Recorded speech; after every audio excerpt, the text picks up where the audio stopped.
isso que o PH falou e o Marcelo falou, o apoio familiar é fundamental. Total. Eu, quando comecei a narrar, eu não ganhar nada, isso e era indiferente. Mas não apoiar, pra quê? Vai daí. Vai lá pra quê? A gente sabe que fazer próximo de quem você está fazendo ali o comentário é muito mais interessante do que a distância. Às vezes não rola, mas o próximo é melhor. E É. hoje em dia, com a minha esposa, eu tenho esse, e foi o que o PH falou, que é de, pô, tô com uma preguiça hoje, mas tu não tem que ir? Ah, mas, pô, não vou ganhar nada. Mas não tem que ir. É quase um esporro. Falei, tá, tem que ir. Eu vou. E eu senti, por exemplo, isso foi agora, foi Fluminense, Vasco Fluminense no domingo. Porque, como eu falei, minha batida de jogos são muito grandes, principalmente no final de semana. Então, por exemplo, eu fiz Vasco Fluminense no Maracanã domingo à noite, e eu tinha feito 4 finais de futsal de tarde. Então, assim, para ir pro Maracanã depois, eu nunca tinha feito essa batida de futsal para campo. E aí eu cheguei no Maracanã, era 5:30 da tarde, o jogo era 8:30, já não tinha lugar para ficar, diga-se de passagem. Então me toquei ali onde tinha, e eu falei assim, caraca, tô muito cansado. Mas eu falei, vou lá, no Maracanã tem um cafezinho de graça lá, da Três Corações, peguei os 4 copinhos de café e, bum, acordei um pouquinho, fiz o jogo ali, mas eu não queria ir. Ela falou assim, mas você não tem que ir. Vai, cara, vai, não é teu trabalho? Aí eu sempre uso o argumento do, mas eu não ganho. Ela, mas e aí? E aí, tu começou não ganhando? Aí eu falei, então vambora. E é mais ou menos, tem que ter o apoio ali familiar da galera, de você chegar em casa às vezes e alguém fala assim, caraca, eu ouvi o que tu falou, pô, foi maneiro. Tu me ouviu? Caraca, tava passando ali na Amazon, tava passando na Globo. Tu me ouviu? Pô, te ouvi. E é maneiro, é uma sensação É. diferente. Tem um pedido aqui para você. Você está vendo o link aqui na descrição do vídeo? É da live completa. Então, se você gostou desse trecho, aproveita para deixar o seu like, para compartilhar o link desse conteúdo e também assistir a live completa. Poxa vida, é só clicar no link aqui, aproveita para curtir lá também. Inscreva-se no canal, porque além da live do Caçapa tem muito mais coisa, tá bom? Agora sim o vídeo. Vai! Exatamente. Eu, graças a Deus, tive gente na minha vida que só me incentivou e sou muito grato. Minha ex-mulher, principalmente, no começo de tudo, a Natara, enfim, gente que só empurrou para frente. Isso é decisivo e fundamental. Esse ano eu tive o primeiro basta, assim, na família, nesse sentido. Porque, assim, eu sempre contei com o apoio da minha avó para me ajudar, especialmente para ir para os jogos, fazer os jogos. Só que esse ano chegou, acho que um teto no nível, acho que gastando com fonoaudióloga, com ida para São Paulo, e ela chegou a falar assim: olha, esse ano zero ajuda para fazer jogos. Você vai arrumar a tua forma de ir, de você se virar para fazer, senão não tem. Foi até onde eu pausei um pouco a carreira no meio do ano, porque eu queria organizar como que eu queria fazer isso, porque são já 10 anos, né? Então, ajudando e vai para lá e volta para cá. E no começo, quando você tem um início de carreira que você aposta, mas que logo em seguida você vê o retorno porque você já está em algum lugar, porque você conseguiu chegar lá, as pessoas falam: olha, a gente investiu, a gente te ajudou, mas deu certo. Como já se passaram tipo 10 anos, a pessoa chega e fala assim: ó, acabou, não dá mais. E aí você começa a se questionar, porque você fala assim: caramba, agora eu tenho que me reorganizar para continuar lutando pelo meu sonho, pelo meu objetivo. E aí você tem que fazer toda uma mudança, porque uma coisa é quando você começa a narrar com 18, 19 anos, que você se permite a você gastar aquele suado dinheirinho para você ir lá fazer mais um jogo. Outra coisa é quando você está próximo dos seus 30 anos, já tem responsabilidade, contas de casa, que você já tem outras questões, e que gastar com a narração esportiva já não é uma exclusividade, ela já não se torna só aquilo ali. Então, esse ano eu vi o maior desafio nesse sentido. E aí, consequentemente, no segundo semestre apareceu uma web rádio que começou a me ajudar com a ajuda de custo, a Firula Web. Ó, você pode vir para São Paulo todos os jogos, que a gente vai te ajudar, que a gente vai te dar uma ajuda para você vir para cá. Então, acho que as coisas acabam se somando, acabam se encaixando, mas é importante administrar que, nesse princípio, não só as idas aos jogos, mas investir em coisas que são importantes, ajudar em conhecimento de outras modalidades, ajudar com fonoaudiólogos, isso é importante, É. com outros investimentos também. Fundamental. Marcelo, o que ele estava falando aqui na equipe, eu tô nessa movimentação porque eu gosto de tentar sempre ajudar de uma forma. Esse ano eu tô meio enrolado ainda, final de ano é uma loucura, 200 jogos para fazer, finais de campeonato sem bola viva. PH, tadinho, tô tentando me organizar contigo, PH, juro pra tu. Mas final de ano é difícil. E, por exemplo, esse negócio de fono é uma coisa que eu corro muito atrás aqui. Teve uma época que eu tive para os narradores daqui, um apoio de uma fonoaudióloga, e aí ela acabou se adoentando e não conseguindo mais. Mas eu tô em busca disso porque a questão da fono é importante, você saber se organizar, de não gastar a voz, de não... Obviamente ela fica cansada, mas de não perder a voz. Você pode fazer 200 jogos, a voz. Então, assim, é saber dosar a brincadeira e a questão da fono é interessante. A gente tem, se você precisar de indicação, viu, Rodrigão? A gente tem a Isa aqui, eu já trouxe aqui para a Liga para dar aulas e tal. Ela é excelente. Se você tiver mais gente, ela pode fazer uma coisa especial para você. Tá? Que aqui para a Liga dos Narradores ela até tinha proposto uma coisinha, depois você me chama no grupo lá e a gente fala sobre isso, tá bom? Mas eu acho importante, é fundamental. Quem puder investir, mudou minha carreira, fonoaudiólogo, mudou minha carreira, estou falando para vocês, mudou minha carreira. Eu era outro até 2018 e sou outro de 2018 para cá, de 22 para cá, então nem se fala quando eu tive o problema vocal. Gente, estouramos o horário, né? Que beleza. Mas muito bom falar com vocês. Eu queria aproveitar para agradecer. Falando do jogo específico, né, que eu acabei não falando, né? Eu basicamente, como eu conheço bem a torcida do Corinthians, por razões óbvias, eu vou passar a tarde vendo lives e procurando conteúdo sobre o Vasco. Né? Vou conversar com o Fábio Azevedo, que é meu colega lá de Flash Score, que acompanha o Vasco diariamente. Eu quero entender como é que está a cabeça do vascaíno pro jogo. Porque o corintiano eu já sei, né? Então, para poder chegar lá na rádio, e não só narrar o jogo, mas poder dar sentido. Porque, por exemplo, eu estava capturando aqui umas coisas de jogos do Vasco. Eu faço pouco jogo do Vasco aqui, porque eu estou em São Paulo. E o jogo mais legal do Vasco que eu fiz esse ano foi o 6-0 no Santos, né? Mas foi tão acachapante aquilo tudo que eu não estava narrando para o Rio, né? Não é esse Vasco que vai jogar hoje. Não então, era outra coisa, entendeu? Então não é aquilo, não é mais. Então eu vou passar a tarde pesquisando coisas, vendo coisas do Vasco tal, para tentar captar o que significa se o Vasco aprontar em Itaquera hoje, que é possível. Então, a preparação que eu faço para a rádio é bem diferente da de televisão. A gente vai ter 2 horas de pré-jogo, eu vou pegar 1 hora antes, mas é claro, vai ter ali por ser em Itaquera, uma coisa mais para o Corinthians, assim como domingo vai ter mais para o Vasco, porque a torcida leva a gente, não tem como. Mas eu quero entender um pouco do que significa para o Vasco da Gama ser campeão, vir jogar aqui, porque todo mundo está achando que o Corinthians vai aqui deitar, e talvez não deite.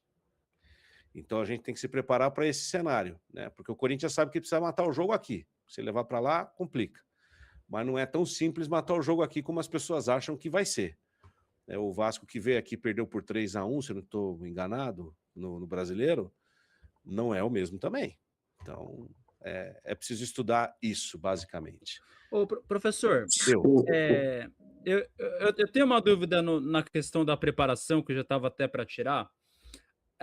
O senhor você ensinou a gente a montar aquela planilha que a gente coloca com jogadores, com time que a gente vai colocando classificações. Quem pode ser herói, quem pode ser herói e tal. Eu descobri uma coisa que já há muito tempo acontece comigo e que particularmente eu gosto.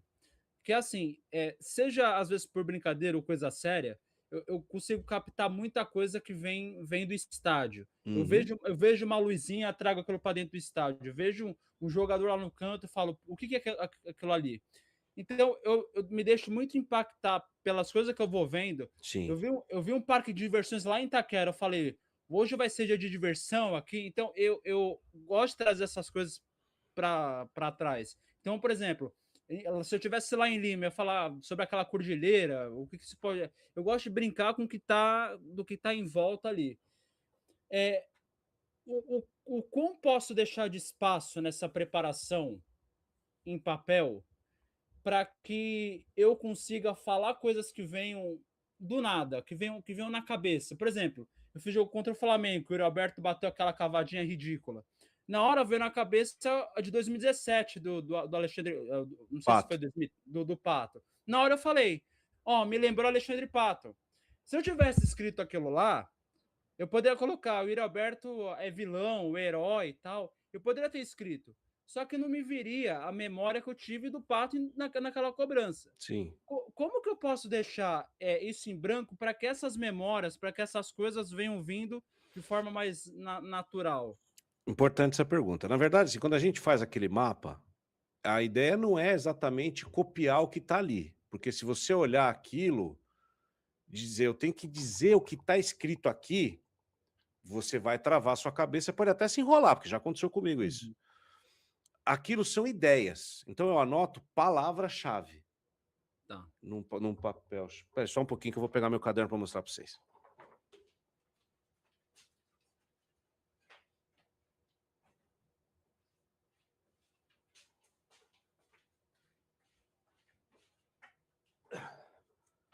Cadê? Ó, isso aqui foi o do que eu fiz para Libertadores. Dá para ler? Tá um pouco embaçadinho, mas... Se eu encostar muito, acho que vai perder o foco. Exato. Mas são palavras, tá vendo? São coisas separadas, sabe? Meio sem sentido, parece. Sei. Mas eu bato o olho, me vem uma ideia. E eu olho para o campo e vejo o que está acontecendo. Então, às vezes, eu esqueço isso aqui. Sim, Entendi. sem dúvida. Mas a minha dificuldade hoje, por exemplo, eu vou estar na arena, certo? É no 10º andar, aquela porra. Você fica desconectado de tudo, né? Só que você, assim, a torcida do Corinthians está embaixo de mim. Então, olhando a reação deles, eu me inspiro. Exato, Como aconteceu naquela vez do Palmeiras com o Murilo. Aquele texto, ele veio olhando a galera lá, né? Só que a torcida do Vasco está lá do outro lado. Eu não consigo ver eles. Eu vejo só aquele bolinho de gente ali e tal. Aquilo não vai me inspirar a nada. Então, se eu não tiver alguma coisa que me remeta ao que significa para o Vasco, lógico que eu sei que faz tempo que não ganha nada, que o time tá, né, igual o Corinthians, ferrado e tal. Tá bom, mas isso eu, que moro em São Paulo, que não acompanho o dia a dia do Vasco, eu capto isso de uma forma. O Rodrigo, que tá no Rio, que convive com o vascaíno todo dia, capta de outra forma. Porque tá vivendo o dia a dia. Eu não vivo o dia a dia do Rio de Janeiro. Então eu preciso ter alguma coisa que me remeta ao que vai me trazer um texto, porque senão não vai vir nada. Se eu deixar para a hora, não vai vir nada. O que você falou do Rio, cara, o vascaíno, ele tá mais cético do que nunca. Eu falo que eu tenho uma loucura futebolística, 2 loucuras futebolísticas. Uma que eu falei desde o início do campeonato que o Vitória não ia cair. Acertei. E desde Vasco e CSA eu falei que o Vasco vai ganhar a Copa do Brasil. E se eu falo isso para um vascaíno, eu sou xingado na questão de... Assim, ó. Ele vai dizer que deixa eu terminar a frase. Reversa. Mas eu falo com verdade. E eu tô mais próximo de acertar do que de errar. Porque o CSA já foi há muito tempo. Então, eu mais acertei do que errei. E aí, essa vivência de, por exemplo, estar no Maracanã ali, torcida do Fluminense no primeiro jogo era só festa. Porque na teoria tava ganho, tava tranquilo, o Vasco tá mal. E o Vasco era tipo assim, tô na festa aqui, ó, deixa isso pra lá. Quando vem pro segundo jogo, você já sente ali primeiro que tinha um clima de guerra terrível do lado de fora. Mas assim, de guerra mesmo, tanto que o rapaz foi esfaqueado aqui no Rio. Você sentia no estádio a apreensão do Fluminense, tipo assim, meu Deus, eu não posso perder isso. E o Vasco, sabe aquela criança que fez besteira e falou assim, acho que não vou me pegar fazendo essa besteira, acho que eu vou passar, hein? E é a sensação. Agora, para a final, tem um vídeo até que foi até o Cazé que postou ontem. Ele falou, cara, não dá nem para entender o que está acontecendo. Já tem jogo agora quarta-feira, para quê? Não sei o quê. Então, assim, o vascaíno tá meio assim, tá? Onde é que eu tô? O que eu tô fazendo? Meu Deus. Tá, vambora. Mas estão confiantes, sim, até porque o jogo é aqui no Rio. E a questão do Maracanã de São Januário já é um caldeirão. O Maracanã, o Vasco consegue fazer mais. Ainda mais pela questão da vontade. Entendo que o corintiano tem a sua vontade, o vascaíno também, mas a questão de vontade, de querer, eu acho que a torcida do Vasco tá necessitando, não é nem querendo, necessitando mais ali aquele título do que a do Corinthians. Eu vejo o corintiano, assim, ele não quer reconhecer, mas ele menospreza o Vasco. Ele não quer reconhecer. Eu já falei lá na rádio, o pessoal fala, onde você ouviu que tem corintiano falando que já ganhou? Mas o Corinthians, ele sabe lá dentro que ele acha que ele tem mais time que o Vasco. E que vai decidir hoje. E eu acho que não vai ser assim, História. entendeu? Com 3 corintianos, ele fala, o Vasco é freguês, que não sei o quê. Chamei o então, mas o- espaço pro ganhou Ryan aqui, pra foi em você ver. 2007 e tal, né? Mas o Corinthians tem mais time. Se você for ver o jogo do Vasco e Fluminense, o Diniz segura o mesmo time até os 40, 37. Sim. Porque o Diniz olha pro banco e vê que não tem nada pra mexer, pô. Nada. Mas Ele vai a tirar Copa do uns- Brasil é a Copa do Copa do capeta, capeta. meu irmão. Não tem favorito na Copa do Brasil. Não tem isso. Sim, sim. Não dá Sim. pra contar com isso, entendeu? Eu sei lá. Eu tô com o pé atrás. Então eu preciso me preparar para qualquer cenário, entendeu? Inclusive do Vasco Claro. ganhar hoje. Claro. Então o que eu vou falar? Então se eu deixar para na hora olhar para a torcida, pode ser que não venha nada, entendeu, Gabriel? E aí, se Claro. não vier nada, eu vou me cobrar na hora e vou me enrolar, porque isso já aconteceu Mas comigo. se na hora vier alguma coisa da sua imaginação que seja até melhor, Legal. tá, Tudo bacana. bem. Isso aqui é só uma segurança. Beleza. Um guia. Até porque, de tanto você consumir, olhar, no meu caso, né? Assistir, ouvir, as coisas vão ficar na minha cabeça. Lá em Lima, eu e o Ulisses Costa, a gente estava na rua um dia antes do jogo e a gente passou por 2 flamenguistas voltando do jantar. Aí os caras reconheceram o Ulisses, claro, né? Aí, pô, Ulisses, tá, amanhã, não sei o quê. Amanhã, ao anoitecer em Lima, vai ser rubro-negro. Falei, caralho, que frase. Guardei. E usei. Então, é isso que eu acho legal. Acho É isso. bacana. Não, você tá ligado. Você tem que estar ligado no ambiente. Como eu vou estar no ambiente que só tem corintiano, eu sou corintiano. Então, pô, eu preciso olhar o outro lado, porque senão eu vou fazer uma transmissão para um lado só e eu vou narrar para o Brasil inteiro. Eu vou narrar para o Rio também. Então eu não posso puxar para o Corinthians. Entendeu? Eu tenho que estar ligado nos dois. Então eu vou passar a tarde aqui fazendo esse processo para fazer a transmissão mais isenta que eu puder, porque nessa hora time não entra, para mim não entra. Eu quero é fazer uma transmissão boa.